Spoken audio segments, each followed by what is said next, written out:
The first light of day is like an alarm clock for creatures that depend on the East Fork Wetlands project, one of the largest man-made wetlands in the country. It's a lush, soggy landscape 20 miles east of Dallas that provides food, water, and shelter for more than 250 species of birds, for insects and animals. But supporting wildlife is only part of what makes this project so valuable. These wetlands were really created for a more practical purpose, to expand the dwindling water supply for nearly 2 million North Texans. Rain clouds have become a rare sight around here.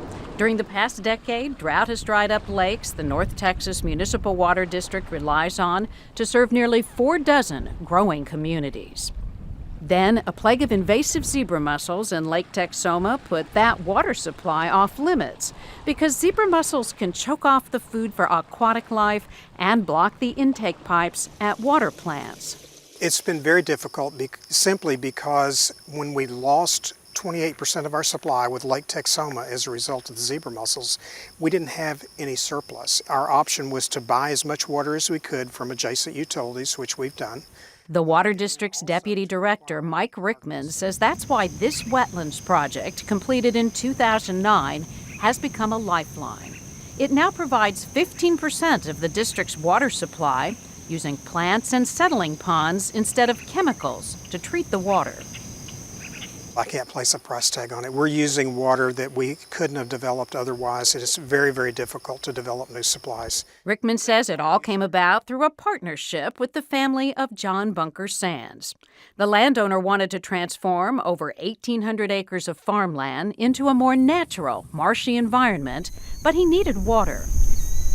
The North Texas Municipal Water District had plenty of that, and was looking for a nearby location to build a wetlands that would filter treated wastewater so it could more easily be reused. It was almost perfect. The land had been cleared during the levee construction for the East Fork of the Trinity River back in the 70s. It was just a huge flat surface, so it even made it cheaper to build simply because we didn't have to do as much earth moving. What they did have to create was an underwater nursery to grow more than 1 million special plants. And that was just the beginning of the transformation. We process 45 million gallons of water a day comes through here. We pull water out of the Trinity River. Now volunteers like Bob Ritchie show visitors how the wetlands work.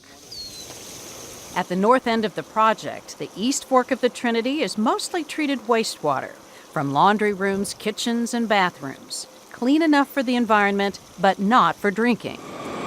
Instead of just sending that water downstream, an intake plant pulls it out of the river and releases it into a series of ponds. As it flows downhill, the sediment settles and the plants do their job. There's 2 kinds of plants in a wetlands. There is aquatic plants, which grow completely underwater, and then there's what's called emergent plants. All these plants grow in hydric soils. Ritchie explains that as the water flows, plants absorb the nitrogen and phosphorus in a process known as phytoremediation. Those chemical elements found in fertilizer are difficult and expensive for water districts to remove. But for plants, they're food. The major workhorse of the wetlands is the bulrush, is the biggest rush that we have. It's the one that does the majority of the phytoremediation. The pickerel weed here, it also it's great for wildlife, it's great for bees, but it also does some of the work of the wetlands also. We have aquatic plants like the eelgrass is under the water all the time. In as little as a week, the wastewater is cleansed by the wetlands and piped back to Lake Lavon for final treatment. Rickman says the wetlands produce almost as much as a reservoir at about 1/4 the construction cost. If you compare this to Lake Lavon, this facility is just under 2,000 acres in size. Lake Lavon is 22,000 acres in size, and when this is at its ultimate capacity, they will produce the same amount of water annually. This seems like such an intuitive thing to do. Why wouldn't every district build a wetlands?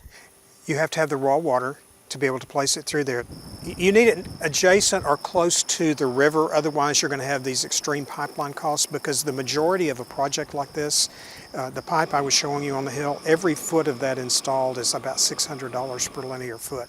That's where the cost is. You need the right slope so that it can move by gravity. While many districts cannot find property with those characteristics, this land had all those things and has provided less expensive water more quickly.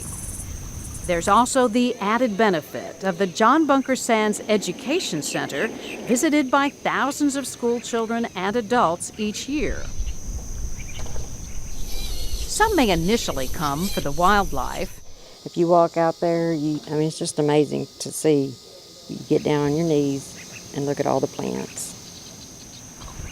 But they soon gain an appreciation for water conservation as well.